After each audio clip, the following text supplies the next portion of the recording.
দুলাভাই, আরে দুলাভাই, দুলাভাই, আরে দুলাভাই, আরে কই গেল ফোন টোন বন্ধ করে লোকটা?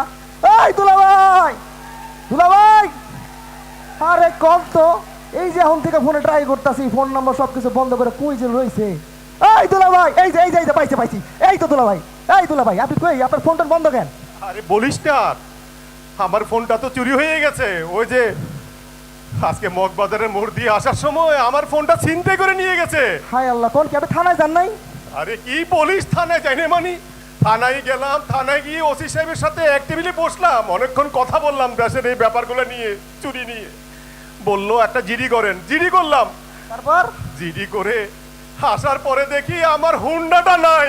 হায় হায় আল্লাহ, হুন্ডাটা নিয়ে গেল গা। আরে হায় ভাই, হায়, চোরের দেখি এটা নিয়ে আমার ঘরের মধ্যে যে কত সমস্যা, তোর বোন তো আমার উপরে রেগে ফায়ার হয়ে আছে। আল্লাহ, আমি এখন কি করব কিছু বুঝতে পারছি না। পরে পরে ও বললো আমাকে তোমার উপর মনে হয় শনির দশা চলছে, তোমার মোবাইল গেল, তোমার হোন্ডাটাও নিয়ে গেল, তোমার আর কোনো গতি নাই, তুমি একবার মসজিদে যাও, তাড়াতাড়ি মসজিদে গিয়ে অত 2 রাকাত নামাজ পড়ো। তা আপনি কি মসজিদে গেছিলেন? কি যে বলবো তোকে আমি যে তোকে কি বলবো আমি বুঝতে পারছি না।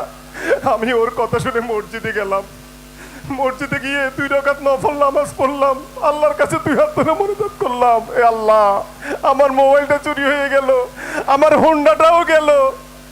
নামাজ পড়ে মোনাজাত করে বের হয়ে দেখি আমার স্যান্ডেলটাও নাই। হায় হায় হায় হায় হায় আল্লাহ, দেশটা তো চোরে ভরে গেছে। কি করব এটাই তো বলতেছি, এখন আমি কি করব? এই দেশটাতে সব জায়গায় শুধু চুরি আর চুরি। এই চুরি থেকে কে রক্ষা করবে আমাদেরকে? কার কাছে বিচার দিব? দেশের যে অবস্থা, কার কাছে বিচার দিব? আমি শুধু আল্লাহর কাছে বিচার দিচ্ছি। আল্লাহ, আল্লাহ তুমি রহম করো, আমাদের দেশের এই মানুষদের প্রতি তুমি রহম করো, হেদায়েত করো। এছাড়া আমাদের আর কোনো গতি নাই, কোনো গতি নাই, কোনো গতি নাই। চলেন দুলাভাই, বাড়ির দিকে যাই, চলেন চলেন চলেন।